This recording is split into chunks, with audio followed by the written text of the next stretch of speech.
না, হোটেলের যে এনভায়রনমেন্টটা সত্যি খুব ভালো। অ্যাকচুয়ালি দেখতে গেলে আমার নিজের পার্সোনাল অপিনিয়ন, আমি ক্রাউডেড প্লেস একেবারেই পছন্দ করি।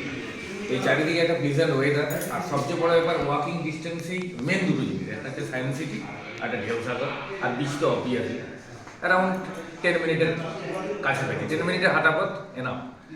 তো এটা একটা ব্যাপার। আর সবচেয়ে বেশি যেটা ভালো লেগেছে আমার ইনহাউস রেস্টুরেন্টের যে খাবারের কোয়ালিটি আর স্টাফদের বিহেভিয়ার, আর আপনারা তো অসামি।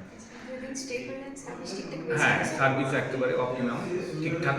আর সবচেয়ে বড় ব্যাপার এই প্রাইসে, এই রিজনেবল প্রাইসে এত সুন্দর এনভায়রনমেন্ট। সবচেয়ে বড় ব্যাপার একটা ব্যাপার, রুম স্পেসিয়াস। মানে বিশেষ করে চিলড্রেনদের ক্ষেত্রে, আমার যেমন এক বেবি আছে 2.5 ইয়ারের, তো এর ক্ষেত্রে কি ওই বাচ্চাদের যেটা হয় কনজেস্টেড না হয়ে একটু ফ্রি থাকলো, ব্যালকনি অ্যাটাচড আছে, তো সব দিক থেকে ঠিকঠাক। বাচ্চারও কোনো খাবারের কোনো প্রবলেম হয়নি, ঠিকঠাক পুরো বাড়ির খাবারের মতোই। আমরা খুব এনজয় করেছি।